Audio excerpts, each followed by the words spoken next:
وہی دوسری غزل چل رہی ہے۔ آج گفتگو کا آغاز اس شعر سے ہوگا۔ اب کوفت سے ہجراں کی جہاں تن پہ رکھا ہاتھ، اب کوفت سے ہجراں کی جہاں تن پہ رکھا ہاتھ، جو درد و الم تھا سو کہے تو کہ وہیں تھا۔ کیا کہنے، لفظوں کا استعمال بھی ایک بے مثل قدرت اور خلاقی کے ساتھ ہے، اور گو کہ ایک ہی احساس بیان ہوا ہے، لیکن یوں لگتا ہے کہ اس کے اندر جیسے احساس کا پورا شجرہ زندہ ہو گیا ہے۔ تو اور پھر یہ کہ اس احساس میں، اس اکیلے، اس معروف احساس میں، اس احساس میں بھی کوئی غرابت نہیں ہے، کوئی ایسا ذہنی پن نہیں ہے کہ گویا ذہن نے اپنے تخیل سے کوئی احساس ایجاد کر لیا ہو۔ یہ بالکل جیسے عاشق کے پیٹنٹ احساسات میں سے ایک احساس ہے۔ تو ایسے احساس میں ہجراں کے حوالے سے میر نے ایسی گہرائی پیدا کر دی ہے کہ یوں سمجھیں کہ اس احساس کی تعمیر کی آخری اینٹیں شعور کی انتہائی بلندیوں میں لے جا کر رکھی گئی ہیں، اور وہ بھی اپنی بہترین حالت کے ساتھ۔ تو کسی کیفیت کو ایسا ہمہ گیر کل بنا دینا ظاہر ہے کہ کوئی معمولی بات نہیں ہے، کہ اس میں ذہن ہی نہیں، آدمی کی وجودی سوانح کا لمحہ لمحہ سمایا ہوا ہے۔ تو یعنی ایک ہی حال ہے جو وجود کی بھی واحد کنڈیشن ہے، اور موجود ہونے کے سب احوال و معانی اسی سے ماخوذ معلوم ہوتے ہیں۔ اس پہلو سے یہ کمال کا شعر ہے۔ کمال بھی شاید جذبات تحسین کی پوری نمائندگی نہیں کر رہا۔ تو اس سے ملتا جلتا مضمون غالب نے بھی باندھا ہے۔ جاتی ہے کشمکش کوئی اندوہ عشق کی، اب جس جگہ کے داغ ہے وہاں آگے درد تھا۔ غالب کا شعر بھی بہت اچھا ہے، لیکن میر کے آگے رکھتے ہی معمولی اور مصنوعی بن جاتا ہے۔ اس شعر میں، غالب کے شعر میں معنی بننے کی صلاحیت زیادہ ہے، مگر احساس اور کیفیت بننے کی صلاحیت بہت کم ہے، جبکہ میر کا شعر معنی اور کیفیت کے امتیاز کو ختم کر دیتا ہے۔ تو غالب کے شعر میں اندوہ عشق کی کشمکش پر سوچنا پڑتا ہے کہ اس کا مطلب کیا ہوا۔ ظاہر ہے کہ سوچنے کے نتیجے میں حاصل ہونے والا مطلب قاری کے اندر تکلف کے ساتھ ہی کسی احساس یا کیفیت میں ڈھلے گا، اور تصنع کے ساتھ ہی کسی احساس کے ساتھ نسبت پیدا کرے گا۔ اور ویسے بھی غالب کا یہ مسئلہ ہے کہ وہ عشقیہ مضامین کو بھی زیادہ تر تصورات کی طرح بیان کرتے ہیں، احوال کی طرح نہیں۔ اس وجہ سے غالب کا ہجر و وصال کوئی احساساتی جہت کم ہی رکھتا ہے۔ تو خیر، یہ تو بیچ میں ایک بات آ گئی، واپس لوٹتے ہیں۔ تو اس شعر کا مضمون سادہ سا ہے، اور یہ بات جو لوگ شاعری کا ذوق اور ذرا گہرا فہم رکھتے ہیں وہ اچھی طرح جانتے ہیں کہ بڑے معنی سادہ مضامین ہی میں چھپے ہوئے ہوتے ہیں۔ یہ زیادہ بڑا تخلیقی بلکہ فکری کمال ہے کہ شاعر بڑے معنی کو سادہ سے مضمون میں کھپا دے، جیسا کہ اس شعر میں ہوا ہے۔ تو محبوب کی جدائی نے عاشق کو سراپا درد بنا رکھا ہے، مضمون بس یہ ہے، لیکن اس سادہ اور رسمی سے مضمون کو اظہار اور احساس کی جس سطح پر بیان کیا گیا ہے اور اس میں معنی خیزی اور احوال انگیزی کے جو امکانات داخل کر دیے گئے ہیں وہ قاری کو واقعی ششدر کر کے رکھ دیتے ہیں کہ ایسا فراق ہے کہ جسم کا ذرہ ذرہ درد فراق کے تمام احوال کا کنٹینر بنا ہوا ہے۔ اور اب دیکھیے کہ یہ بات کہلوانے والا احساس کس درجے کا ہوگا، اور اس احساس میں شریک ہو کر خود ذہن نے اپنے اندر کیسی کیسی گہرائیاں پہلی بار سیر کی ہوں گی۔ اس شعر کا جو ابتدائی اور قدر ادھورا مفہوم ہے وہ یہ ہے کہ میں تو تنگ آ گیا ہوں کہ یہ ہجر میرے اندر کتنا اور سرایت کرے گا، جہاں ہاتھ رکھو وہ جگہ بتاتی ہے کہ سارے کا سارا درد یہیں پر ہے، یعنی درد فراق 100 جگہوں پر پھیلا ہوا ہے اور ہر جگہ یہ درد اپنی کامل حالت میں ہے۔ ایک ناقابل تجزیہ کل کی طرح محبوب کی جدائی نے عاشق کے اندر درد مندی کے تمام مراکز کو اپنا ظرف بنا رکھا ہے۔ ہر مرکز کا درد مشترک ہے مگر ایک دوسرے پر موقوف نہیں ہے۔ پاؤں بھی وہی ہے اور اتنا ہی درد ہے جتنا کہ دل میں ہے۔ اب ذرا سوچئے کہ پاؤں کو دل جتنا اور دل ایسا درد مند بتانا اور دکھانا احوال عشق اور کیفیات فراق میں ایک نئے حال اور ایک تازہ کیفیت کا اضافہ ہے کہ نہیں؟ دل کا درد بدن کے درد سے شدت اور معنویت ہی میں نہیں اپنی ماہیت میں مختلف ہے۔ اس اصولی اور اٹل اختلاف کو ایک نئی طرح کی وحدت احساس سے رفع کر دینا بھلا کوئی عام بات ہے؟ اور پھر احساسات کی یہ وحدت ساز تالیف اور تشکیل یعنی یونیفائنگ سنتھسائزیشن کسی مابعد الطبیعی اور عارفانہ سیاق و سباق میں نہیں ہو رہی، بلکہ اس کا پورا ماحول عام آدمی کی دنیا ہے۔ یہ مہجور آدمی خود کو روحانی وجود نہیں کہتا، بس ایک حیاتیاتی اور نفسیاتی دائرے میں بود و باش رکھنے والے وجود کی حیثیت سے اس محبوب کا ہجر جھیل رہا ہے جو خود بھی اسی دائرے کا باسی ہے۔ تو اب ذرا اس شعر کو کھولنے کی کوشش کرتے ہیں۔ پہلے اس کے لفظی محاسن کو دیکھے لیتے ہیں، ہم اسی شعر کا تجزیہ اسی ترتیب سے کر رہے ہیں۔ تو پہلا حرف ہی گویا سنائی کی کرامتوں کے دیباچے کی طرح ہے۔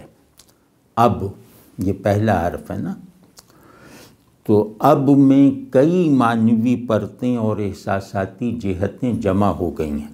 سب جانتے ہیں کہ میر حرف کی خلقی ناتمامی کا ازالہ کر دیتے ہیں اور اسے بھی کسی اسم اور مکمل لفظ کی طرح کامل المعنی بنا دیتے ہیں۔ آپ سمجھ گئے نا کہ حرف تو ناقص لفظ ہی ہے نا، اور اس کا جو کانٹینٹ ہے وہ بھی اس کے ادھورے پن کی وجہ سے جزوی، ناتمام، ادھورا اور غیر مرکزی ہوتا ہے۔ اور زبان کی تقویم میں حرف کی حیثیت لمحے کی سی ہوتی ہے، مکمل ساعت کی نہیں۔ تو یوں سمجھیں کہ حرف جو ہے وہ معنی کی ادراکی اور اظہاری تشکیل میں ایک معاون کا کردار ادا کرتا ہے۔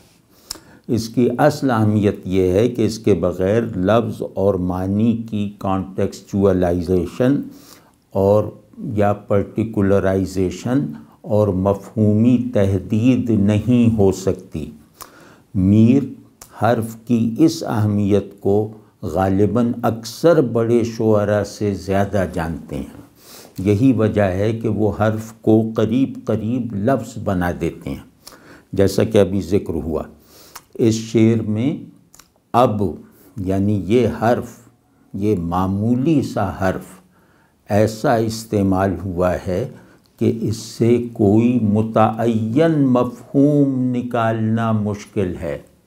حرف کی ساخت ایسی ہوتی ہے کہ اس کا مفہوم فوری اور متعین ہوتا ہے، اس میں تہداری اور کثیر الجہاتی نہیں ہوتی، اس میں الاسٹیسٹی بھی بہت کم ہوتی ہے۔ تو اب ذرا خیال تو کریں کہ اب جو خود ایک تعین ہے، اسے ایسا بنا دینا کہ کوئی متعین مفہوم نہ نکالا جا سکے، کرامت اظہار نہیں ہے تو کیا ہے؟ اور صرف مفہوم ہی نہیں، اس معمولی ترین حرف کو وہ سرچشمہ بنا دیا ہے جس سے احساسات کے دریا پھوٹتے ہیں۔ یہاں میں نے جوش تحسین میں لگتا ہے کہ خاصا مبالغہ کر دیا ہے، لیکن آپ اندازہ لگا سکتے ہیں کہ یہ مبالغہ ہی صحیح مگر اس کا سبب حقیقی ہے۔ تو خیر، یہاں اب کے کئی مفہوم ہیں۔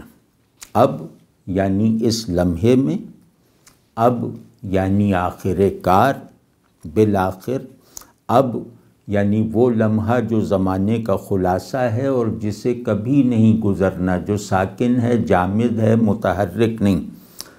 اسی طرح اس حرف میں ایک احساساتی تنوع بھی ہے، یعنی تنگ آ کر، اب ہجر کے احوال میں پختہ ہو کر، وصل سے بالکل مایوس ہو کر، اب جسم میں جان آئی تو اب ہجر کی چوٹ محسوس کرنے کے قابل ہو گیا تو اب، وغیرہ۔ اس طرح اس کے شیڈز واضح ہوتے جائیں گے۔ تو اب آپ نے دیکھ لیا ہوگا کہ میر نے یہاں اس حرف کو یعنی اب کو شعر کا معنوی اور کیفیاتی کانٹیکسٹ بنا دیا ہے۔ اس میں ہجر اور اس کی معنویت و کیفیت جیسے کرسٹلائز ہو گئی ہے، یعنی اب کا جو ایک مادہ تعین ہے، اس کی اس خصوصیت سے فائدہ اٹھا کر میر نے احساسات کے لا تعین پھیلاؤ کو اس حرف کی خاصیت کے استعمال سے متعین کر دیا ہے۔ یہ بہت بڑی قدرت کلام ہے۔ اب اسی طرح دوسرا لفظ ہے اب کوفت سے ہجراں کی کوفت۔ کوفت کا لفظ بھی ایسا استعمال ہوا ہے کہ اس کی نظیر شاید کہیں اور سے نہ لائی جا سکے۔ کوفت کا لغوی مطلب ہے چوٹ، یعنی چوٹ لگنے کا احساس، صدمہ، اندوہ، ہر وقت محسوس ہونے والا غم۔ اس کا مصدر ہے کوفتن، دوسرا مصدر ہے کوبیدن۔ دونوں کا مطلب ہے ضرب لگانا، کوٹنا، پیسنا وغیرہ۔ اردو میں کوفت کا غالب اور مروج مطلب ہے شدت درد و الم سے پھوڑے کی طرح پکنے کی کیفیت۔ یہ لفظ ہمارے یہاں زیادہ تر تکلیف اور بیزاری کے معنی میں استعمال ہوتا ہے۔ اب ہم اس کے لغوی مفاہیم سے دور جائے بغیر اس کی ایک معنوی تشکیل کرتے ہیں۔ تشکیل کا مطلب تشکیل نو کرتے ہیں۔ تو کوفت صدمے اور تکلیف کا وہ تجربہ ہے جس میں ذہن، دل، جسم سب ایک ہو جاتے ہیں اور اس کا سبب ہمیشہ باہر ہوتا ہے۔ کیونکہ اب کم ہی لوگ ہیں جو صدمے کا پورا مطلب جانتے ہوں گے، لہٰذا احتیاطاً عرض کر رہا ہوں کہ صدمہ ضرب اور چوٹ کو کہتے ہیں۔ تو اس تجربے میں یعنی کوفت کے تجربے میں صدمہ، یاس، شکایت، تکلیف اور قدر بیزاری آپس میں گتھے ہوتے ہیں، اور اس کا مجموعی حال ہانڈی کھولنے اور پھوڑا پکنے کی طرح کا سا ہوتا ہے۔ دیگر بڑے احساسات کی طرح کوفت میں بھی کیفیت مفہوم سے زیادہ ہے اور اس پر غالب ہے۔ میر نے اس لفظ کے یہ تمام ممکنہ شیڈز یہاں ایگزاسٹیولی برت کر دکھا دیے ہیں، اور یہ کوفت بھی ہجراں کی کوفت ہے جس کا ختم ہونا یا ماند پڑ جانا محال ہے، اور جس کا جزوی ہونا یا مخصوص احساسات تک محدود رہ جانا بھی ممکن نہیں۔ محبوب کا ہجر تمام احساسات سے محسوس ہوتا ہے، اور اس کے ہوتے ہوئے کوئی ایسا احساس سر نہیں اٹھا سکتا جو اس سے لا تعلق ہو۔ آپ سمجھ رہے ہیں نا کہ آدمی میں احساسات کی مختلف حرکات کا عمل ایک دوسرے سے متوازی حالت میں چلتا رہتا ہے، جیسے احساس غم اور احساس خوشی۔ غم خوشی کی حس کو اپنی لپیٹ میں نہیں لیتا، اور خوشی غم کے احساس کو نظام محسوسات سے خارج نہیں کرتی۔ لیکن ہجر چونکہ محبوب کی طرف اور عشق چونکہ محبوب کی طرف کلی یکسوئی اور فنائیت ہی کے جذبے کا نام ہے، اس لیے عاشق میں ایک احساساتی وحدت بھی پیدا ہو جاتی ہے اس کی یکسوئی کی وجہ سے، یعنی محبوب کی طرف اس کی یکسوئی کی وجہ سے، اور یہ وحدت فراق محبوب میں اپنا پورا اظہار کرتی ہے اور اپنا پورا ادراک کرواتی ہے۔ احساسات کی خلقی کثرت محسوس کی وحدت میں صرف ہو جاتی ہے۔ پھر ہجراں کی کوفت جس نے ذہن اور احساسات کو ہم حال بنا رکھا ہے، ہر نئے لمحے فراق میں بڑھتی جاتی ہے۔ اس کا سبب سمجھے آپ؟ ہجر میں وقت کا ایک سگنیفیکنٹ کردار ہوتا ہے۔ 2 برس کا ہجر 1 برس کی جدائی سے زیادہ شدید ہوتا ہے، جبکہ وصل میں وقت کا ایسا عمل دخل نہیں۔ وصل خود کو یاد نہیں رہنے دیتا، اور فراق خود کو بھولنے نہیں دیتا، اور وقت ظاہر ہے کہ احساس خودی سے مشروط ہے، خود فراموشی کی کوئی مدت نہیں ہوتی۔ تو جناب ہجر کی چوٹ جسم کی تصدیق کے بغیر ناقص ہے، کیونکہ ہر احساس کی تکمیل جسم پر ہوتی ہے۔ تو جو حسی تجربہ جسم کو بھی متاثر نہ کرے اس کا حسی ہونا مشتبہ ہے۔ مشتبہ کیا؟ غیر حقیقی ہے۔ اسی لیے اس شعر میں تن مرکزی کردار کی حیثیت رکھتا ہے۔ اب کوفت سے ہجراں کی جہاں تن پہ رکھا ہاتھ، تو اگر بالفرض یہاں تن کی جگہ دل ہوتا تو قلب کی تمام تر الویت اور معنویت کے باوجود شعر بالکل معمولی اور بے رس ہو کر رہ جاتا۔ یہاں اگر صوفیوں کی طرح بات کرنے کی اجازت ہو تو یہ کہوں گا کہ اعلیٰ کا تجربہ اسفل تک مار نہ کرے، یا قلب کا حال جسم کو بھی متاثر نہ کرے، تو ایسا تجربہ اور ایسا حال غیر مصدقہ ہے، مطلب ادھورا ہے، ناقص ہے، خام ہے۔ تو خیر، دوسرے مصرے کا درد و الم، جو درد و الم تھا، یہ درد و الم کوفت کی تشریح ہے۔ کوفت کا لغوی مطلب درد و الم ہی ہے، لیکن میر نے اپنے حسن اظہار سے یہ بھی جتا دیا کہ یہ کوفت اپنے معنی سے بھی زیادہ ہے، یعنی جسم کا یہ حال ذہن کی سماعی سے زیادہ ہے۔ یہ شعر بالکل واضح طور پر دکھا دیتا ہے کہ یہاں کوفت یہاں کوفت کا جو استعمال ہے وہ اس میں کوفت کی حیثیت کل کی سی ہے، اور درد و الم اس کے لازمی اجزاء اور آثار ہیں، اور یہ کل اپنے ان اجزاء سے ظاہر ہے کہ زیادہ ہے۔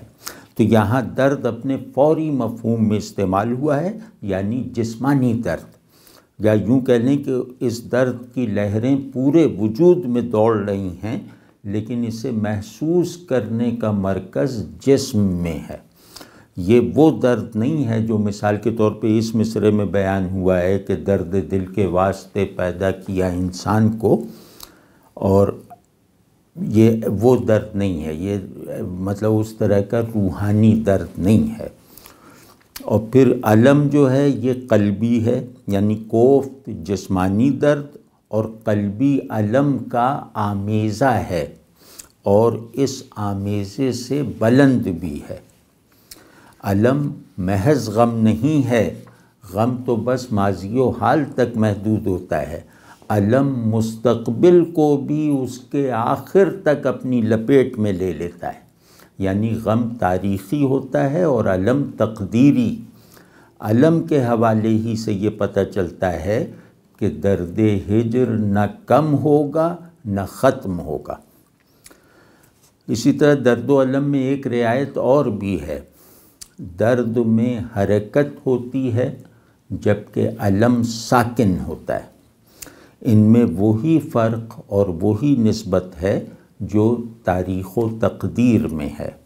تو یہ مبنی بر تضاد ہم آہنگی بھی پرلطف ہے اور بامانی ہے۔ تو آگے جو کہے تو کا ٹکڑا ہے وہ بھی کمال کا ہے۔ ویسے تو یہ گوئی کا ترجمہ ہے جو زیادہ تر گویا کے مفہوم میں فارسی زبان میں استعمال ہوتا ہے یا ایک زمانے تک ہوا کرتا تھا۔ فردوسی اور حافظ کے یہاں سے اس کے استعمال کے دو نمونے پیش کرتا ہوں۔ گواہی دہم کن سخن ہا ز اوست، یہ فردوسی ہیں۔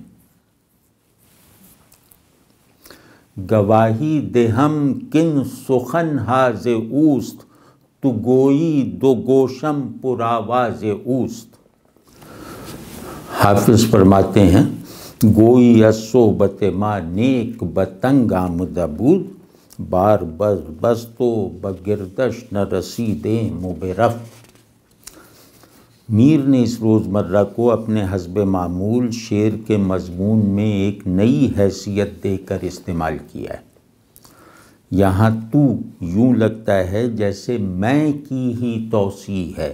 آپ دیکھیے کہ شعر میں میں کا صیغہ استعمال نہیں ہوا، اب تو کے لفظ میں گویا میں کی طرف اتنا قوی اشارہ کر دیا ہے کہ الگ سے میں کہنے کی ضرورت نہ رہی۔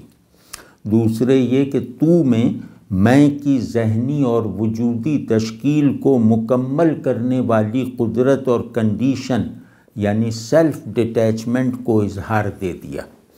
یہ تو دراصل خود سے مغایرت پیدا کر لینے والا میں ہی ہے۔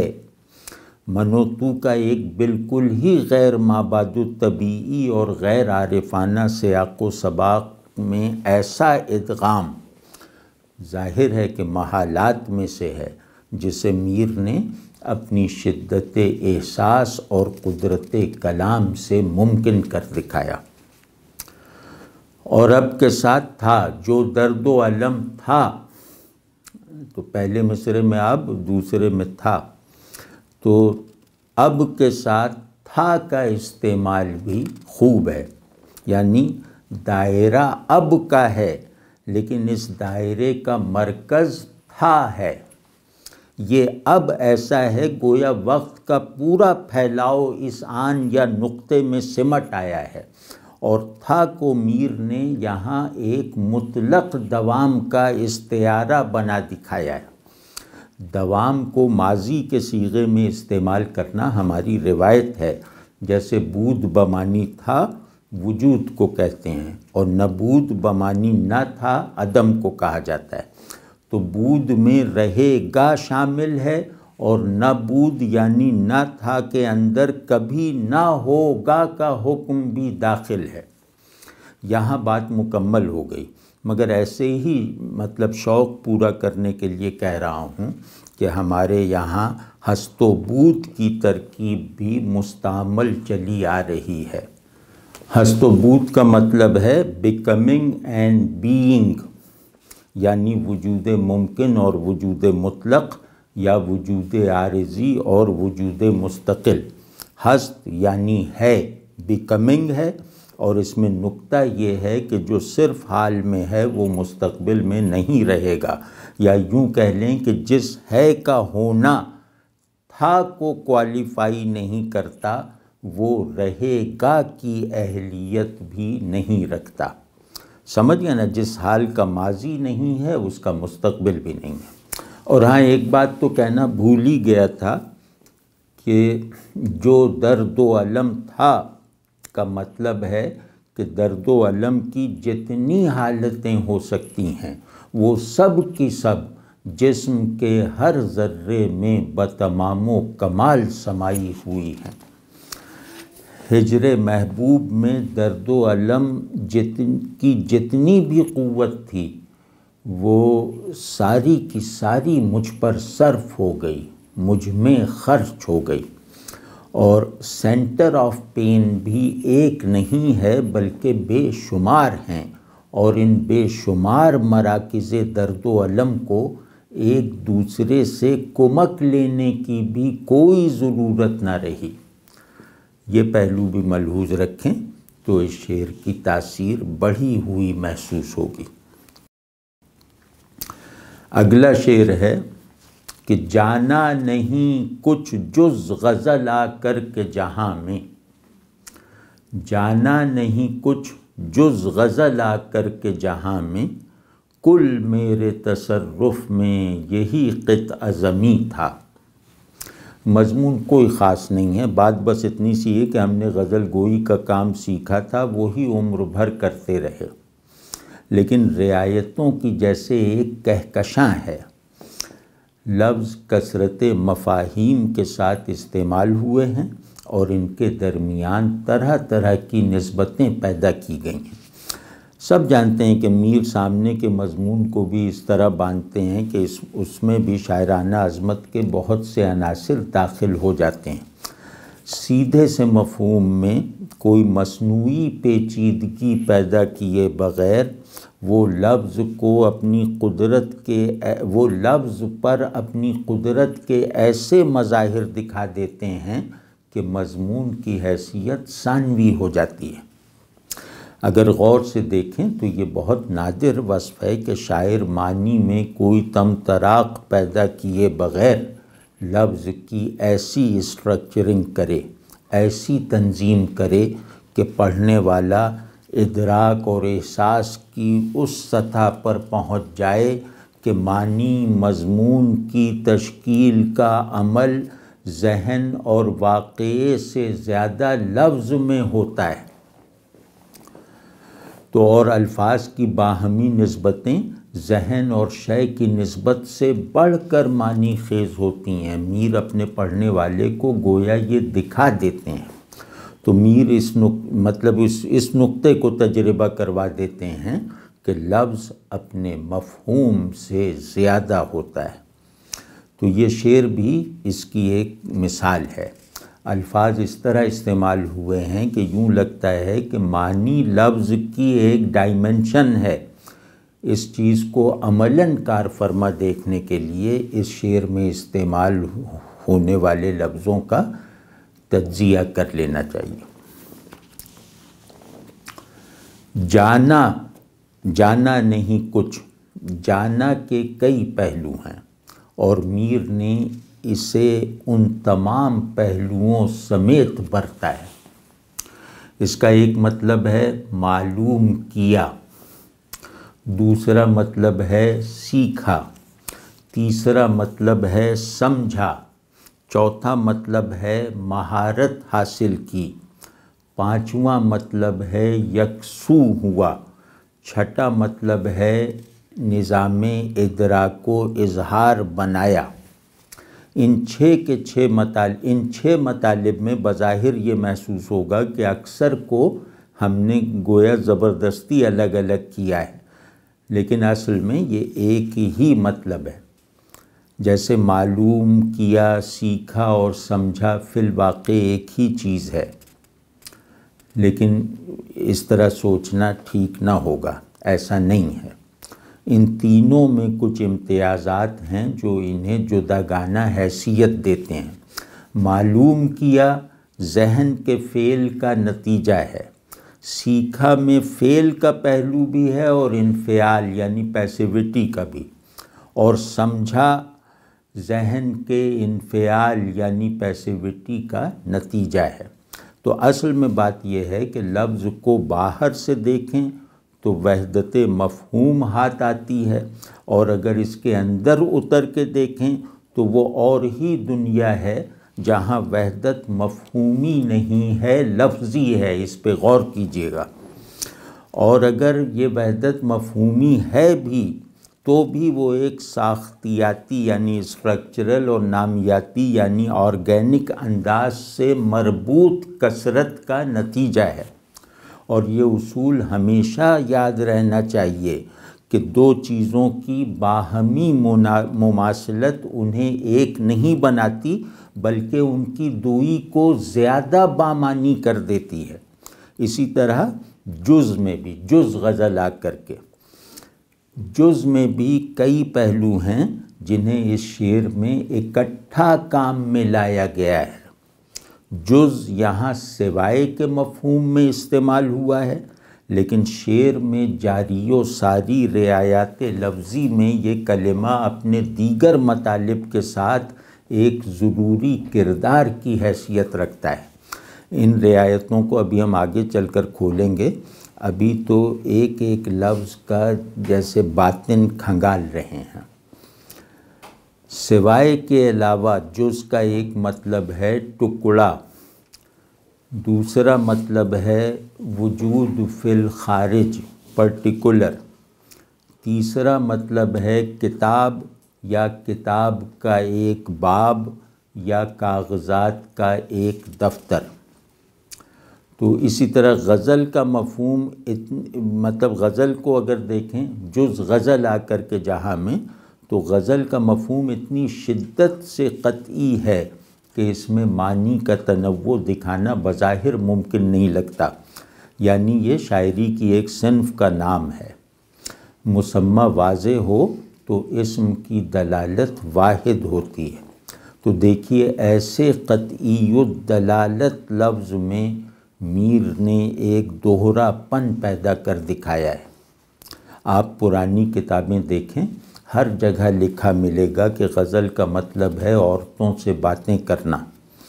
اس مطلب کو حاضر رکھیں تو یہ شعر یہ کہتا سنائی دیتا ہے کہ میں نے زندگی میں اس دنیا میں عشق، بلکہ زیادہ صحیح لفظوں میں عشق بازی کے سوا کچھ سیکھا نہ کچھ کیا۔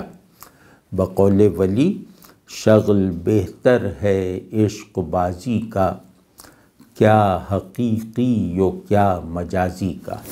اور غزل کے لفظ سے اس طرف بھی اشارہ ہوتا ہے کہ میرا مقصد حیات بس جمالیاتی تھا، کچھ اور نہیں۔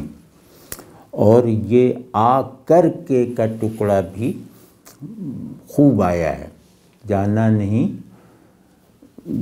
نہیں کچھ جز غزل آ کر کے جہاں میں۔ تو یہ آ کر کے بھی خوب ہے۔ آج کی زبان میں یہاں کے زائد ہے، وہ آ کر کافی ہے، تو لیکن یہ کہ یہ کے کو زائد کر کے ایک بھونڈا سا روزمرہ بنایا گیا ہے، یہ بڑی بدذوقی ہوئی ہے۔ آ کر کے فریز کو متروک قرار دے کے سے آنا مکمل ہو جاتا ہے اور اس کے بعد کی صورتحال شروع ہو جاتی ہے۔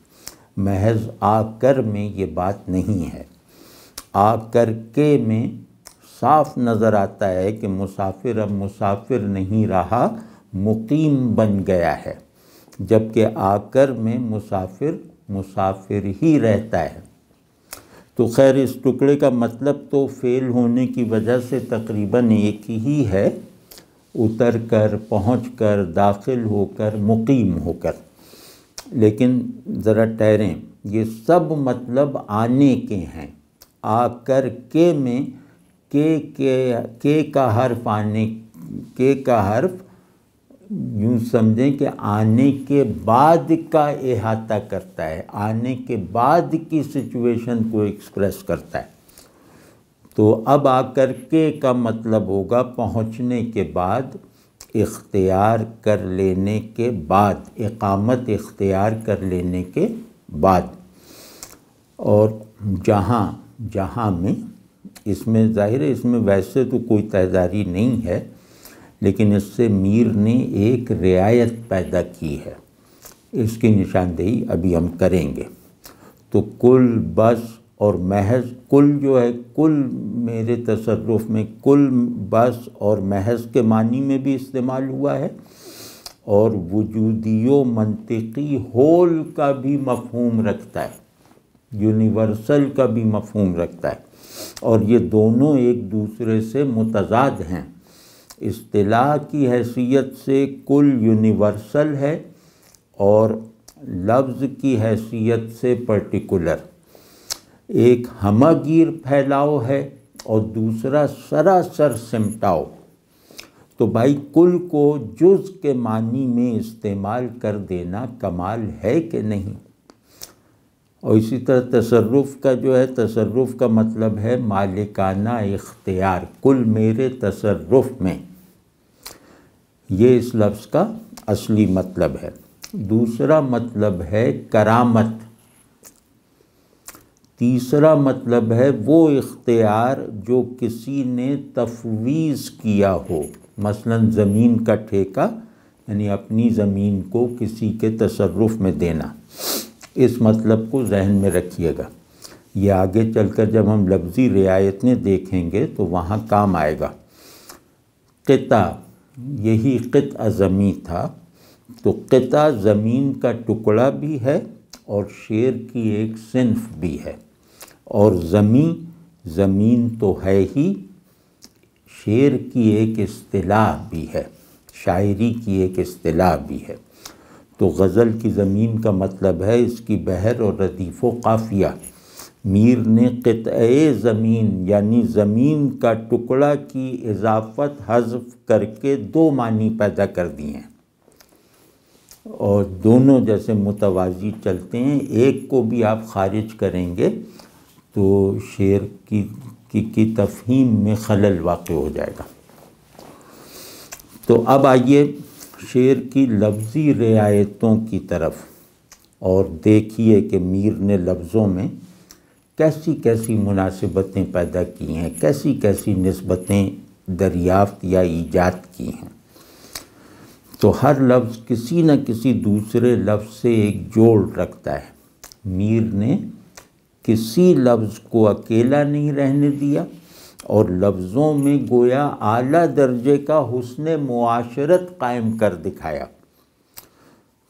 اب دیکھیے کہ جانا نہیں کچھ، جانا کو اگر ٹو گو کے معنی میں لیں تو آ کر کے ساتھ اس کی نسبت واضح ہے۔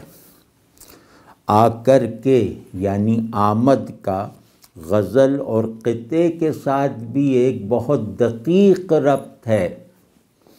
شعر میں بھی آمد ہوتی ہے، اس رخ سے آ کر کے میں آمد اور نزول کا پہلو شعر کی آمد و نزول سے علاقہ رکھتا ہے۔ تو آپ کو اچھا نہیں لگتا یہ سوچ کر کہ میں اس دنیا میں ایسے اتارا گیا جیسے شاعر پر شعر کی آمد ہوتی ہے؟ اور جیسا کہ ابھی میں نے کہا تھا کہ جہاں بس دنیا کے مفہوم میں ہے، لیکن اس شعر میں رعایت لفظی کا جو در و بست ہے، اس میں اس کی یعنی جہاں کی الگ سے بھی ایک جگہ ہے۔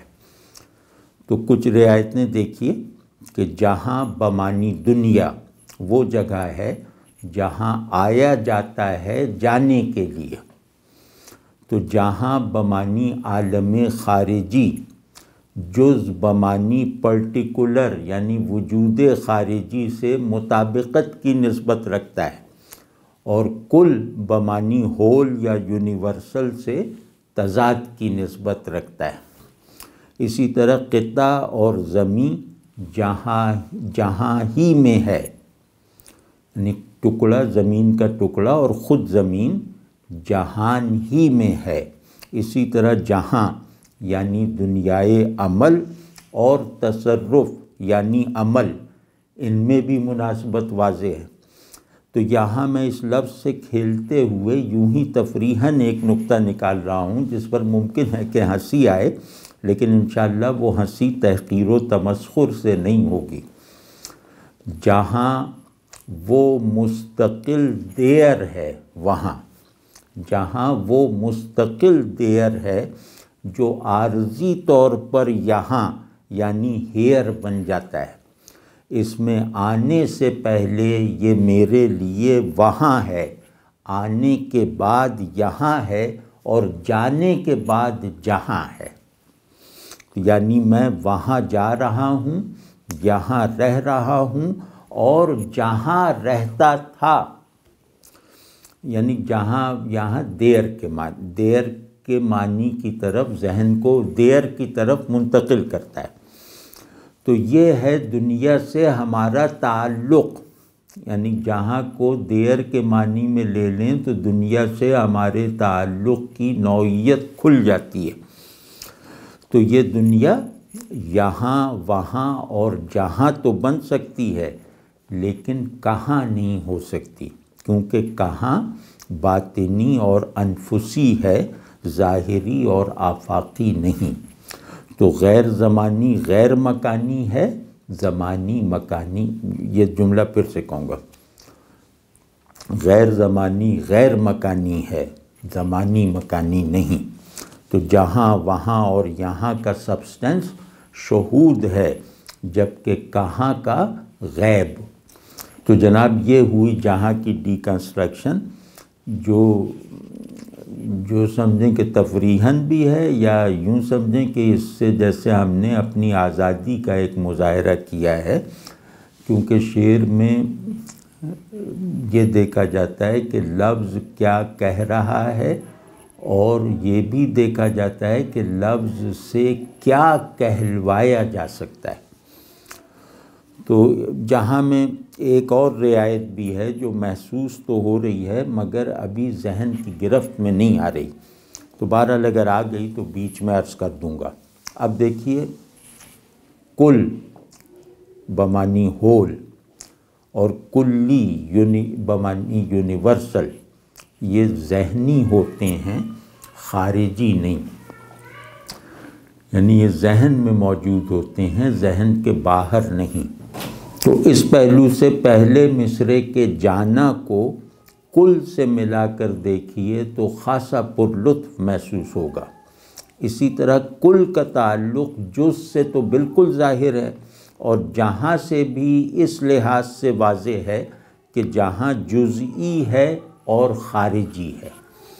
اسی طرح غزل اور قطع بھی اپنی اپنی جگہ ایک کل ہیں، یہ رعایت بھی پیش نظر رہنی چاہیے، حتیٰ کہ خود جز اور جہاں بھی اپنے اپنے طور پر کل ہی ہیں، یعنی اسم اپنے مسمى کو کل کی ساخت دے دیتا ہے، یہ ایک قاعدہ ہے۔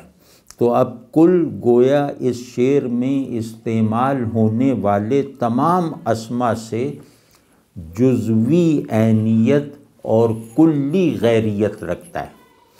تو اس میں تصرف کی ایک رعایت تو ابھی ہم بیان کر چکے، دوسری رعایت یہ ہے کہ تصرف یہ پر ہوتا ہے، وہ پر نہیں۔ اب یہی کو تصرف سے جوڑ کر دیکھیے، یہی قطع زمیں، کل میرے تصرف میں یہی قطع زمیں تھا، یہاں یہی اور تصرف کو ذرا جوڑ کر دیکھیے۔ اسی طرح یہی کی کل سے مغایرت اور جز سے مطابقت واضح ہے۔ یہی میں تحدید کا جو جوہر ہے وہ کل سے مغایرت رکھتا ہے اور جز سے مطابقت کی نسبت پیدا کر لیتا ہے۔ تو جز، جہاں، قطعہ، زمین، سب کے سب یہی کے دائرے میں ہیں۔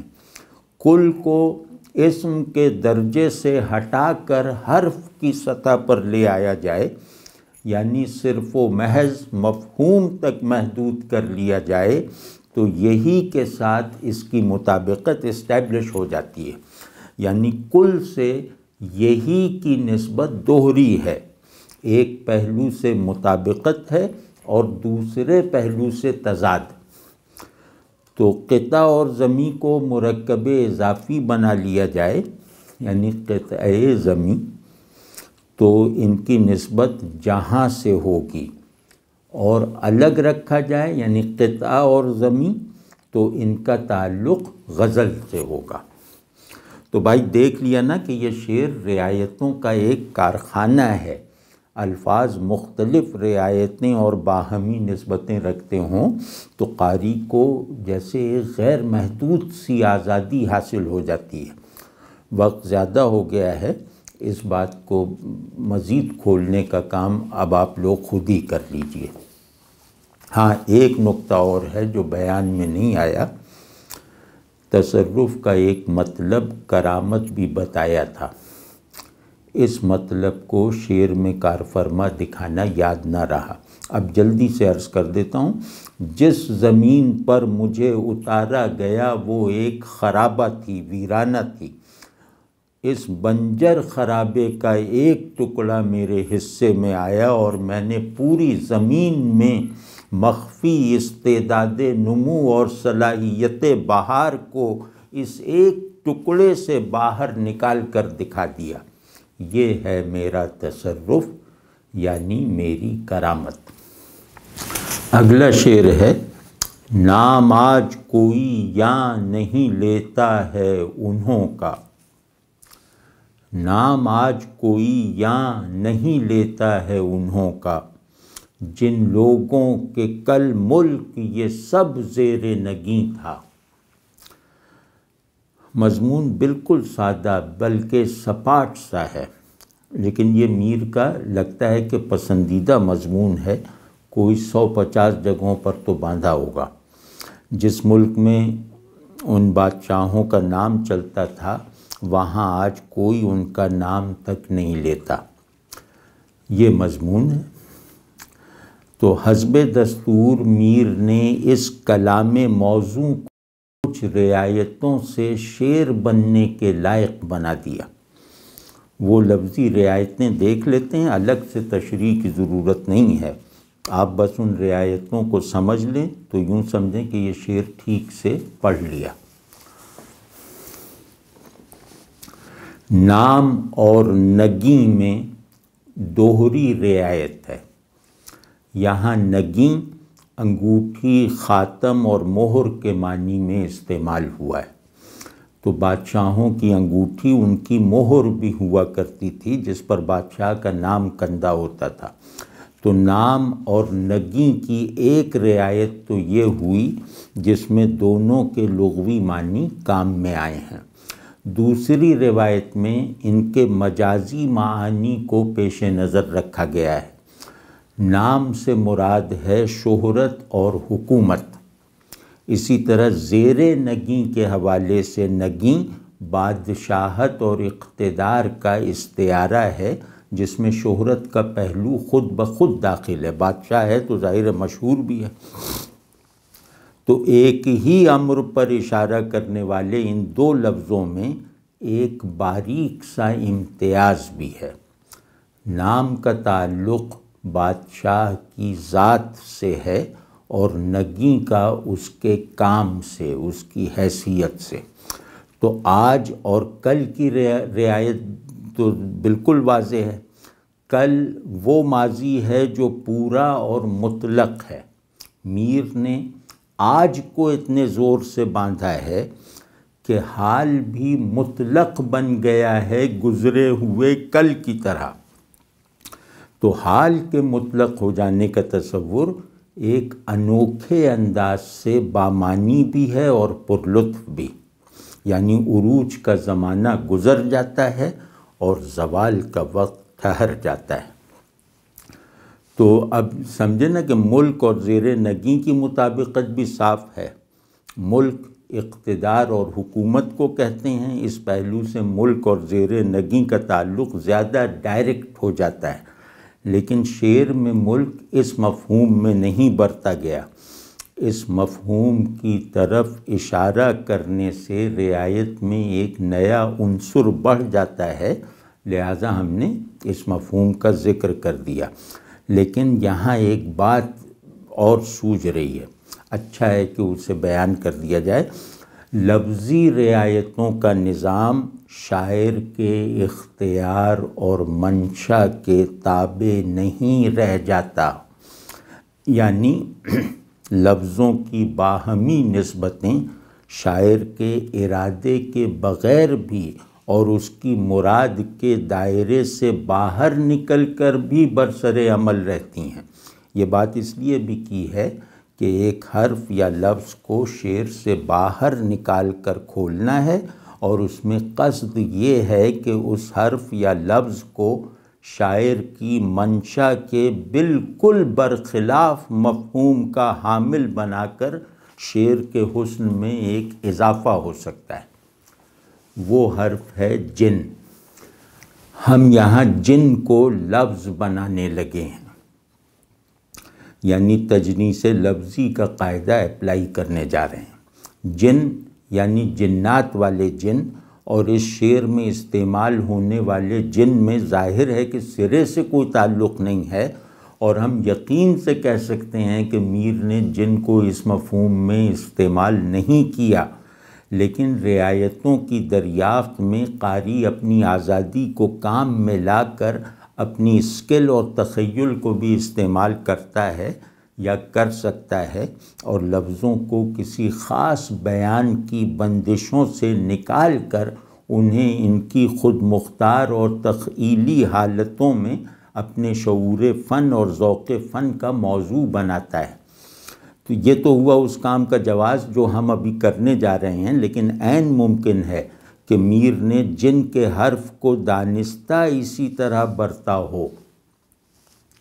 مطلب ابھی کہی ہوئی ایک بات میں تھوڑا ایک استثناء پیدا کرتے ہیں، کچھ گنجائش پیدا کرتے ہیں، کہ مطلب ابھی پہنچ کے خیال آیا کہ یہ بات بھی یقین سے نہیں کہی جا سکتی کہ میر نے یہاں جن کے حرف کو جو صرف کیا ہے اس میں ان کے ذہن میں جن یعنی جنات والا جن موجود نہ رہا ہو۔ تو اس لیے کہہ رہے ہیں کہ عین ممکن ہے کہ میر نے جن کے حرف کو دانستہ اسی طرح برتا ہو کہ اس سے جنات کا التباس بھی پیدا ہو جائے۔ اب دیکھیں کہ حضرت سلیمان علیہ السلام اور جنات کی نسبت سے اس شعر کا جوہر معنی پورا اظہار پا جاتا ہے۔ حضرت سلیمان ظاہر ایک بادشاہوں کے بادشاہ تھے، اور یہ بھی معلوم ہے کہ ان کا نظام حکومت چلانے والے کارندے بھی ایسے تھے جو کسی اور بادشاہ کو نصیب نہ ہوئے نہ ہوں گے۔ تو ان کی طاقت کا تخت بھی ایسوں نے اٹھا رکھا تھا جن کے برابر طاقتور کوئی انسان نہیں ہو سکتا، لیکن سلیمانی سلطنت کو بھی زوال آ کر رہا۔ تو اب دیکھیے کہ سلیمانی سلطنت کے زوال کو اس شعر میں ایک تاریخی سند اور تقدیری دلیل بنایا گیا ہے۔ اس مضمون کی اس طرح دیکھنے سے مضمون کی شدت، مضمون میں کوئی تبدیلی نہیں آئے گی، ہاں اس کی شدت اور قطعیت میں اضافہ ہو جائے گا۔ اور پھر جن اور نگیں کی روایت بھی حضرت سلیمان کے حوالے سے معروف ہے کہ ایک جن ان کی انگوٹھی چرا لے گیا تھا۔ اور پھر ذرا دیکھیے کہ انہوں کے صیغے میں انہوں جو استعمال ہوا ہے نام آج کوئی یہاں نہیں لیتا ہے انہوں کا، تو اس میں کتنا حسن محسوس ہوتا ہے. ایسا لگتا ہے کہ بہت پرانے زمانے کی کوئی مٹھائی چکھ لی ہے. تو اس میں ایک باریک سا دو طرفہ پن بھی ہے. انہوں سے بادشاہوں کی عظمت بھی ظاہر ہو رہی ہے اور ساتھ ہی ساتھ ان کی تحقیر کا بھی ایک دبا دبا سا پہلو بھی موجود ہے. یوں لگتا ہے جیسے دلی کا ایک کارخاندار عروج و زوال کے عالمگیر قانون کو بے تکلفی، لا تعلقی، بے نیازی اور ٹھٹھول کے ساتھ بیان کر رہا ہے کہ جو ہو گیا، جو ہو رہا ہے اور جو ہوگا سب بر پشم قلندر. لیکن اس تماش بینی اور ٹھٹول میں ایک خفیف سی المیہ رو بھی دوڑتی محسوس ہوتی ہے، اور کیوں نہ ہوگی، ظاہر ہے کہ میر کا شعر ہے. اسی طرح جن لوگوں کا استعمال بھی مہارت سے کیا گیا ہے، اس میں مہارت کا پہلو بہت واضح ہے. بڑے بڑے بادشاہوں کے لیے لوگوں کا صیغہ استعمال کرنا ان کی تحقیر ہی تو ہے. تو مختصر یہ کہ اس شعر کے الفاظ اور ان کی باہمی رعایتوں میں اتنی کشش ضرور ہے جو پڑھنے والے کو مضمون کی پامالی اور عامیانہ پن کی طرف متوجہ نہیں ہونے دیتی. تو اب غزل کا مقطع پڑھ لیتے ہیں کہ مسجد میں امام آ کے ہوا آج کہاں سے، مسجد میں امام آ کے ہوا آج کہاں سے، کل تک تو یہی میر خرابات نشیں تھا. اچھا مزے کا شعر ہے. اس کی سچویشن ایسی ہے جسے کئی زاویوں سے دیکھا جا سکتا ہے. سچویشن یا واقعہ یہ ہے کہ میر کل تک شراب خانے میں تھا مگر آج مسجد میں امامت کے مصلے پر آن کھڑا ہوا. ایک عام سا آدمی اس تبدیلی کو دیکھ کر، یعنی کہ اس خارجی مظہر کو دیکھ کر اور اس کا واقعاتی صورت میں مشاہدہ کر کے حیران ہو رہا ہے. اور ظاہر ہے یہ حیرت کی بات ہے کہ کل تک شراب خانے میں اقامت رکھنے والا آج اچانک مسجد کا امام بن گیا. تو اب ذرا آگے چل کر آپ دیکھیں گے کہ میر نے ایک سیدھے سادہ لوح آدمی کی حیرانی کو کہاں تک پہنچا دیا ہے. ایک آدمی ہے، عام سا آدمی، جو شراب خانے کا چکر بھی لگا لیتا ہے اور مسجد میں بھی حاضر ہوتا رہتا ہے. وہ کل تک میر کو شراب خانے میں دیکھتا رہا تھا، لیکن آج اس نے اچانک اسی میر کو مسجد میں نماز پڑھتے نہیں بلکہ پڑھاتے دیکھا. اگر صرف نماز پڑھتے دیکھ لیتا تو اتنا اچنبھا نہ ہوتا، کیونکہ شرابی توبہ بھی کر سکتا ہے. حیرت اس بات پر ہے کہ اس دیرینہ خرابات نشیں کو امامت کا مرتبہ کیسے حاصل ہو گیا. یہ ان لوگوں کو نماز پڑھا رہا ہے جو جانتے ہی نہیں کہ شراب کیسی ہوتی ہے اور شراب خانہ کیا ہوتا ہے. تو اس ناظر کی حیرت کو میر نے کہاں سے میں پورا کا پورا سمو دیا. یعنی مسجد میں امام آ کے ہوا آج کہاں سے، اس کہاں سے کا کوئی جواب نہیں ہے. یعنی خدا جانے کہاں سے آ کر یہ رند بلا نوش امام بن بیٹھا. اب دیکھیے کہ ایک بالکل سادہ سی طبعی حیرانی اور عام سے تجسس کو میر نے کیا بنا دیا.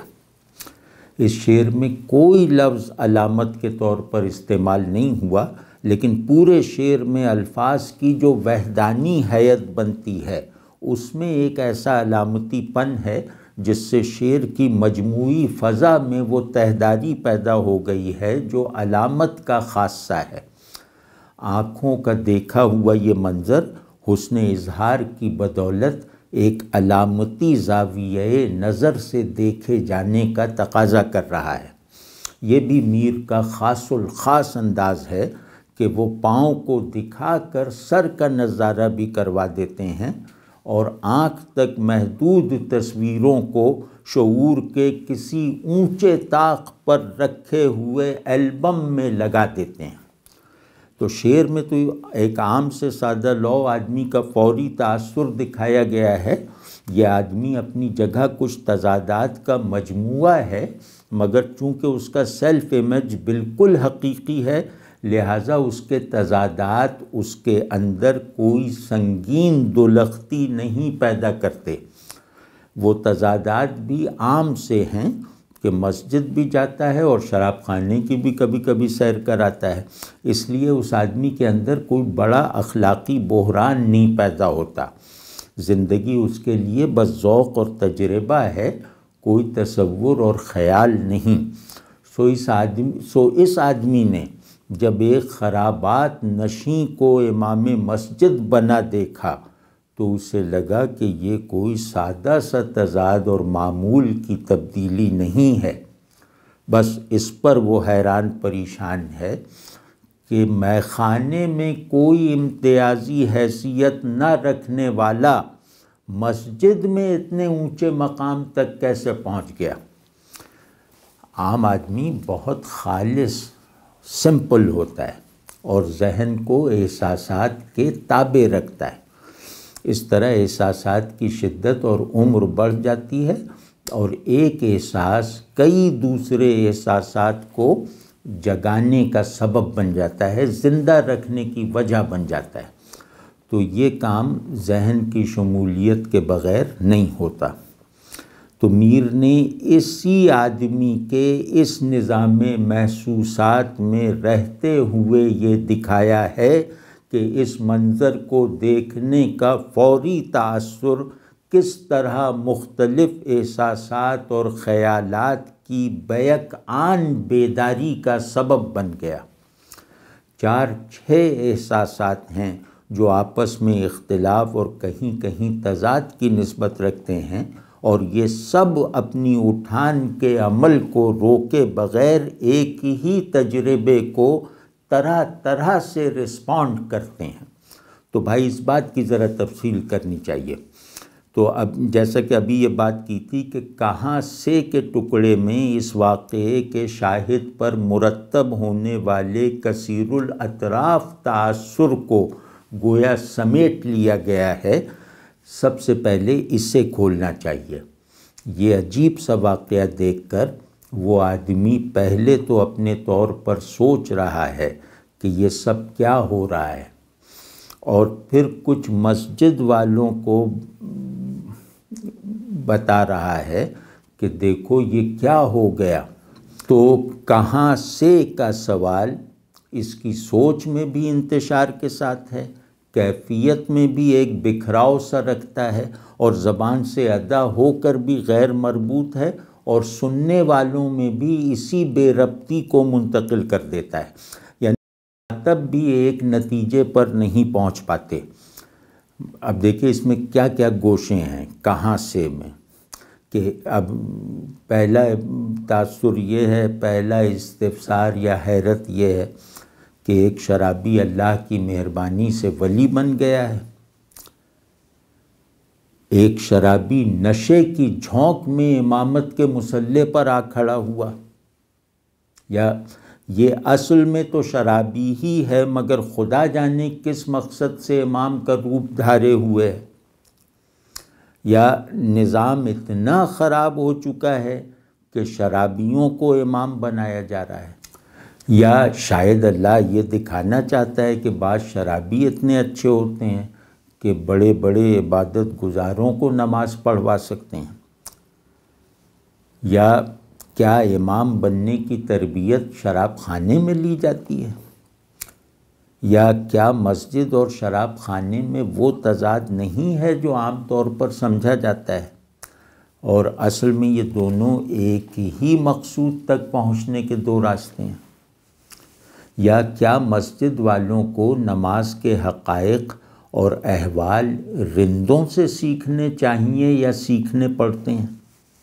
یا کیا ایک رند آ کر اہل مسجد کو یہ ایکسپیرینس کروا رہا ہے کہ اللہ سے تعلق کیا ہے اور اس کے لیے درکار احوال کیسے ہوتے ہیں وغیرہ وغیرہ؟ یہ کہاں سے کے مشمولات ہیں۔ تو اس آدمی میں پیدا ہونے والی یہ حیرتیں اور یہ سوالات ممکن ہے کہ خود اس کے لیے لائق ادراک نہ ہوں، لیکن کہاں سے میں یہ سب وضاحت کے ساتھ شامل ہیں۔ ہو سکتا ہے کہ وہ خود تو اس منظر کو دیکھ رہا ہے اور دوسری طرف کوئی صاحب نظر اسے دیکھ رہا ہے اور اس کے سوال کو اپنا سوال بنا رہا ہے۔ یہ بھی ممکن ہے کہ اس عام آدمی کی بات سن کر کسی خاص آدمی نے اسے اپنے مفہوم میں لے لیا ہو، کیونکہ لفظ پورا کا پورا مشترک ہوتا ہے، معنی سارے کے سارے مشترک نہیں ہو سکتے۔ اسی طرح تجربہ اپنے واقعاتی در و بست میں دو آدمیوں کے لیے ایک ہو سکتا ہے، لیکن اس مشترک تجربے کے ذہنی اور حسی نتائج کبھی ایک نہیں ہو سکتے۔ تو اب ہمیں اس واقعے اور تجربے کو اس کے ناظر اول کی تحویل سے نکال کر اپنا تجربہ اور مشاہدہ بنانا ہوگا اور اسے وہی معانی دینے ہوں گے جو ہمیں محسوس اور معلوم ہوئے ہیں یا ہو سکتے ہیں۔ تو میں نے ابھی انہی معانی کی فہرست عرض کی ہے جو ایسے کسی حیران کن واقعے سے خود میرے اندر پیدا ہو سکتے ہیں، لیکن یہ معانی حقائق کی طرح نہیں ہیں بلکہ احساسات اور سوالات جیسے ہیں۔ لیکن یہ معنی چونکہ ایک حیرت کو شیئر کرنے کے نتیجے میں پیدا ہوئے ہیں، تو اس لیے ہم کہہ رہے ہیں کہ یہ حقائق کی طرح نہیں ہیں اور احساسات کی طرح ہیں۔ تو اردو کے سب سے بڑے نقاد محمد حسن عسکری نے ایک جگہ اس مفہوم میں لکھا ہے کہ میر کے یہاں عام آدمی کی جیسی تعظیم ملتی ہے وہ کسی اور شاعر کے ہاں نظر نہیں آتی۔ یہ شعر بھی عسکری صاحب کے اس قول کی پر حجت ہے، سند ہے۔ تو میر نے اس میں عام آدمی کے اندر پیدا ہو جانے والے ایک تأثر کو معنی کی تہ در تہ تشکیل کے عمل کی بنیاد بنا کر دکھا دیا ہے۔ تو اس سے بڑھ کر عام آدمی کی تعظیم کیا ہوگی؟ تو خیر، ہر آدمی کا ایک اپنا کہاں ہوتا ہے۔ یہ ابھی ہم کہاں سے ہی کو کھول رہے ہیں۔ اس شعر میں ان سب کا اس طرح احاطہ کر لیا گیا ہے کہ کہاں سے کو میر نے غیر متعین رکھا ہے، جس میں کہاں کے ہر تصور اور تجسس کی پوری گنجائش ہے، اور کہاں سے میں پائی جا سکنے والی ہر حیرت، ہر استفسار اور ہر تعظیم و تحقیر اس میں بآسانی کھپائی جا سکتی ہے۔ یعنی کہاں سے میں تحقیر، فخر، تجسس، قلق، حیرانی سب جمع ہیں، اور جیسا کہ میں نے ابھی ذرا دیر پہلے عرض کیا تھا کہ احساس اور خیال کی کثرت کو اور ان کے درمیان موجود تضاد و اختلاف کو برقرار رکھتے ہوئے ان کا ایک بیانیہ کل بنا دینا ظاہر ہے کہ کوئی معمولی بات نہیں ہوتی۔ تو اب ذرا کہاں سے کا ایک دوسرا استعمال بھی دیکھتے ہیں۔ یہ سوال نہیں ہے، اظہار تعجب ہے۔ یعنی کہاں سے جو ایکسپریس ہو رہا ہے، اس کو ہم اس پہلو سے دیکھ رہے ہیں کہ یہ سوال نہیں ہے بلکہ اظہار تعجب ہے۔ یہ اظہار تعجب ایک پہلو سے تعظیمی ہے اور دوسرے پہلو سے تحقیری۔ یعنی میر بہت اونچا مرتبہ چھوڑ کر امام مسجد بن گیا، اور یہ بھی کہ میر کیسی پستی سے ایسی بلندی پر جا پہنچا۔ اب اگر آپ مسجد والے ہیں تو یہ تعجب تعظیمی ہے، اور میکدے والے ہیں تو تحقیری ہے۔ اسی طرح مسجد والے کی نظر سے دیکھیں تو یہ بڑی پریشانی کی بات بھی ہے کہ ایک شرابی ہمارا امام بن بیٹھا، اور شراب خانے والوں کی طرف سے دیکھیں تو یہ افسوس کی بات ہے۔ تو غرض اس واقعے کو دیکھنے کا تناظر شعر کی معنویت اور کیفیت کو طرح طرح سے متعین کرتا ہے، اور چونکہ یہ شعر خود کثرت تناظر کی دعوت دیتا ہے، لہٰذا اس میں کوئی مفہومی اور احساساتی یک رخا پن یا فکسٹی نہیں ہے۔ اس سے جو بھی مطلب اخذ کریں گے وہ صحیح ہوگا مگر ادھورے پن کے ساتھ۔ تو حسن اظہار سے اور کمال اظہار سے وجود میں آنے والے کلام کو سمجھنے میں غلطی تو پوری ہوتی ہے، صحت ہمیشہ ادھوری رہتی ہے۔ تو بہرحال کہاں سے کو لہجہ اور پوزیشن بدل کر پڑھیں اور دیکھیں تو یوں لگے گا جیسے ہمارے اندر موجود تمام احساسات اس کی لپیٹ میں آ گئے ہیں۔ آپ کا کیا خیال ہے کہ جو شاعر معمول کے فریز سے آپ کے تمام احساسات کو چھو لے وہ کوئی معمولی شاعر ہوگا؟ اور پھر اگلا ٹکڑا ہے یہی میر، کل تک تو یہی میر خرابات نشیں تھا۔ یہی میر کا بھی یہی عالم ہے جو ابھی کہاں سے میں دیکھا ہم نے۔ یہ ایک طرح سے پہلے مصرعے کے کہاں سے کو بیلنس کر رہا ہے، یعنی دو مصرعے شعر کے ترازو کے دو پلڑے ہیں جن کا برابر رہنا ضروری ہوتا ہے۔ اس شعر کے پہلے پلڑے میں کہاں سے کا بھاری باٹ رکھا ہوا ہے، دوسرے مصرعے میں یہی میر اس کا ہم وزن باٹ ہے جس نے دونوں مصرعوں کو متوازن کر دیا ہے، ہم وزن کر دیا ہے۔ تو اس کی تفصیل میں نہیں جاتے کیونکہ پھر باتوں کی تکرار کرنی پڑے گی، بس اتنا کر لیں کہ کہاں میں جو کچھ محسوس ہوا اور سمجھ میں آیا وہ سب اس یہی میں کھپا دیں۔ کہاں میں سوالیہ اور نیم سوالیہ احساسات تھے، یہی میں وہ سب احساسات برقرار ہیں، بس ان کی سوالیہ حیت بدل گئی ہے۔ ایک حیرت ضرور ہے مگر اس حیرت کی کیفیت استفسار کی سی نہیں ہے، یا اگر ہے بھی تو بہت مدھم ہے۔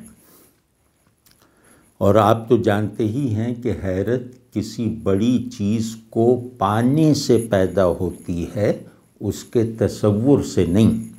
اسی لیے یہ مکمل طور پر سوالیہ نہیں ہوتی، بلکہ یوں سمجھیں کہ اگر ادھورے جواب اور ادھورے سوال کو ایک دوسرے میں مدغم کر دیا جائے تو نتیجہ حیرت ہوگا۔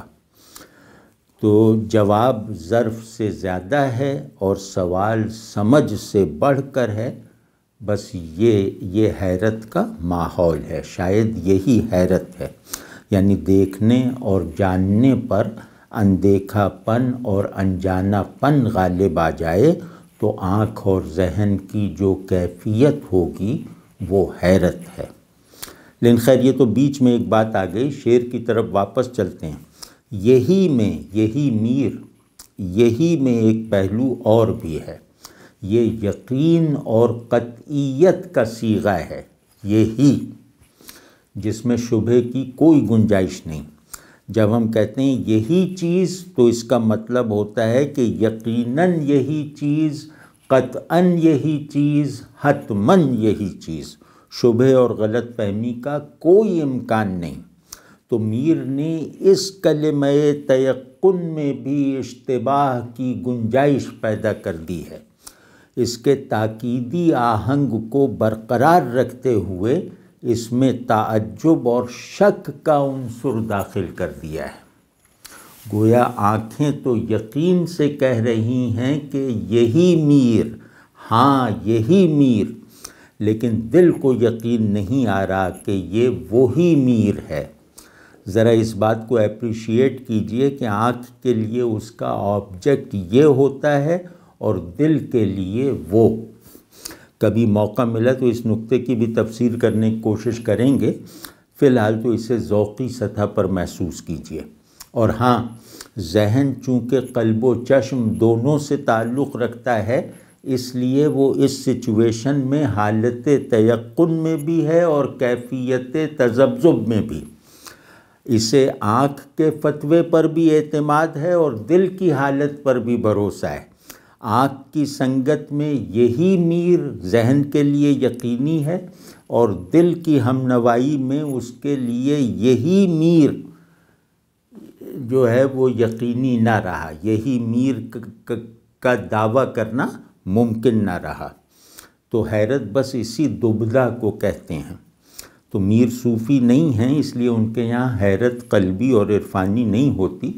اسی طرح میر فلسفی بھی نہیں ہیں، ان کی حیرت عقلی بھی نہیں ہوتی۔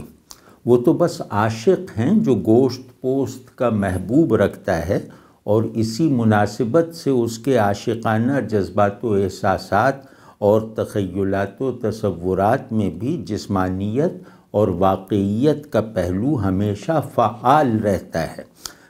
لیکن کیونکہ وہ بہت ہی بڑے شاعر ہیں، اس لیے وہ جبلی، جسمانی اور اعصابی درجے کے تجربات کی تشکیل نو کر کے ان میں ایسی گہرائیاں داخل کر دیتے ہیں کہ جو صوفی اور فلسفی کے لیے بھی پرکشش اور معنی خیز ہو سکتی ہے۔ اور پھر ان کی قادر الکلامی ایسی ہے جو تجربے کی مقامیت اور ادراک کی ارضیت میں بھی ایک آفاقی پھیلاؤ پیدا کر دیتی ہے۔ انہیں لفظ پر ایسی قدرت حاصل ہے جو معنی کے ذہنی اور حسی سانچوں کو توڑ کر رکھ دیتی ہے۔ مطلب یہ کمال کی بات ہے۔ تو معنی ذہن میں محدود اور لفظ میں غیر محدود ہوتے ہیں۔ یہ بات شاید میں پہلے کہیں کہہ بھی چکا ہوں۔ تو اس حقیقت کو ہماری روایت میں بس ایک میر ہیں جو عمل میں لا کر دکھا دیتے ہیں۔ تو بس بھائی کیا کہوں، میر صاحب وہ ہیں جنہوں نے بعض پہلوؤں سے عام آدمی کو خواص کے لیے بھی قابل رشک کر دکھایا۔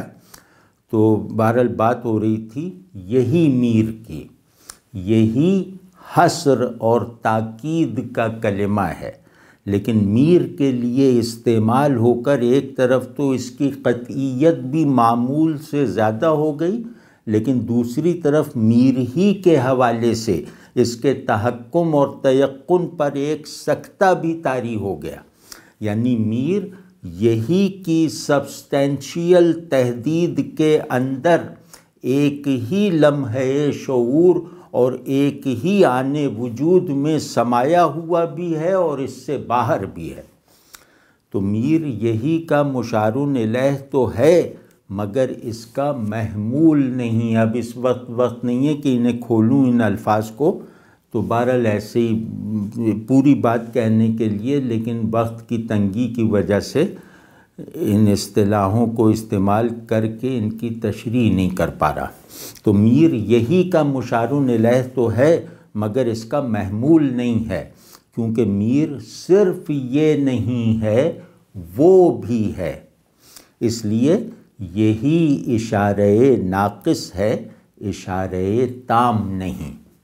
لیکن قطعیت ناقص ہی کی پراپرٹی ہے، تام تجربی قطعیت نہیں رکھتا، یعنی نقص میں ہی قطعیت ہو سکتی ہے، کمال میں، پرفیکشن میں قطعیت نہیں ہوتی۔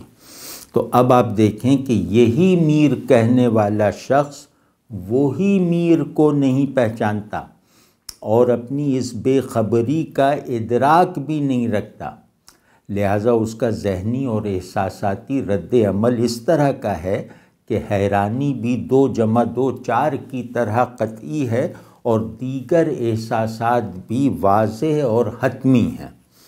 تو اگر یہ آدمی وہی میر کہنے کے لائق ہو جاتا تو اس کا فوری تاثر اور پھر غور کیا ہوا تاثر بالکل مختلف ہوتا۔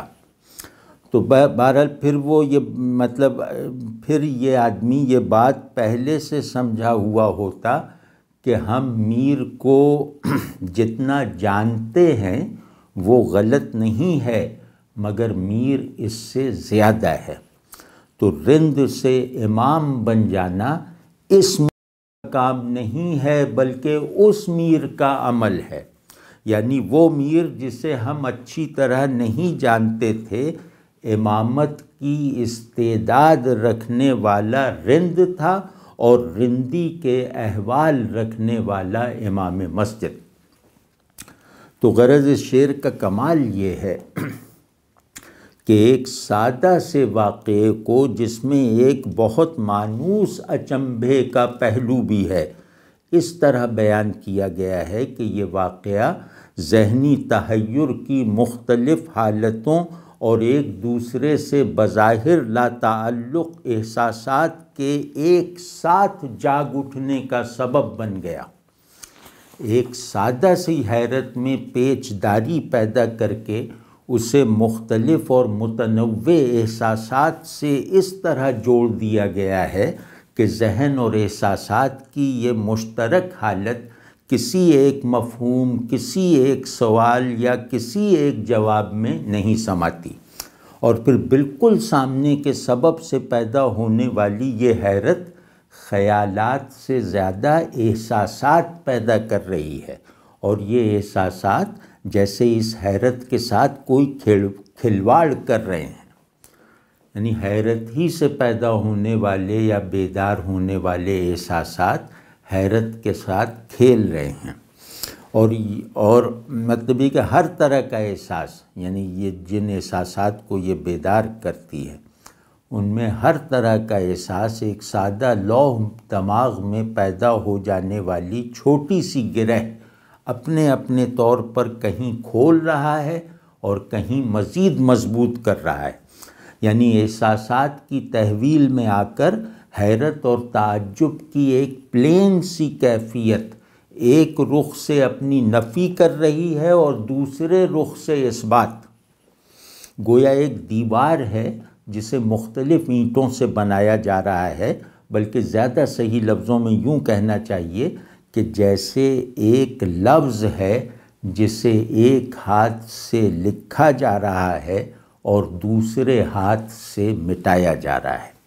تو کسی ٹھوس کیفیت میں، یعنی ایسی کیفیت میں جسے تصور و تخیل کی کمک درکار نہیں ہے، اس طرح کے تضادات پیدا کر دکھانا بہت بڑی بات ہے۔ تو تفصیل میں پہلے ہی عرض کر چکا ہوں کہ اس کیفیت میں مختلف جذبات و احساسات گندھے ہوئے ہیں، جیسے قلق، تعجب، غصہ، خوشی وغیرہ۔ اس میں تماش بینی اور سنجیدگی بھی اکٹھی ہو گئی ہے۔ بس معاملہ یہ ہے کہ اس کیفیت کی تشکیل میں شریک مختلف اور متضاد احساسات میں کوئی دوسروں پر غالب نہیں آ پا رہا۔ بنائے تحیر یہ ہے کہ اس واقعے کو ٹھیک سے اور فیصلہ کن انداز میں محسوس کر لینا بھی مشکل ہو گیا ہے۔ وہ آدمی یہ فیصلہ نہیں کر پا رہا کہ اس واقعے کو اپنے کس احساس سے جوڑے۔ تو اس شعر کی احساساتی جدلیت کو محسوس کرنا ہو تو اسے لہجہ بدل بدل کر پڑھیں، خصوصاً کہاں سے کو۔ رعایتیں جو ہیں، لفظی رعایتیں، وہ اس شعر میں تھوڑی ہیں، بہت زیادہ نہیں ہیں، اور جو ہیں بھی وہ عام اور رسمی سی ہیں، جیسے مسجد، امام اور خرابات نشیں، یا آگ کے اور خرابات نشیں میں بھی ایک معمولی درجے کی تکنیکی رعایت ہے۔ تو غرض اس پہلو سے اس شعر میں، یعنی رعایت لفظی کے پہلو سے اس شعر میں کوئی خاص بات نہیں ہے، اور اس میں بننے والی سچویشن اور اس میں استعمال ہونے والے چند الفاظ ایسے ہیں جو صوفیانہ تصورات اور جذبات کو ابھار سکتے ہیں، جیسے مسجد، امام، خرابات نشیں، عرفانی اور عشقیہ تصوف کی باقاعدہ اصطلاحیں ہیں اور بڑے بڑے حقائق کے مظاہر ہیں، لیکن ہم اس کی صوفیانہ طریقے سے تشریح نہیں کریں گے، کیونکہ ہم جانتے ہیں کہ میر کے یہاں معانی عرفانی حقائق نہیں ہیں اور احساسات روحانی احوال نہیں ہیں۔ تو میر کے بنائے ہوئے اس گھر کو زبردستی خانقاہ بنا لینا خود ان پر بھی ظلم ہوگا اور خانقاہ کے ساتھ بھی زیادتی ہوگی۔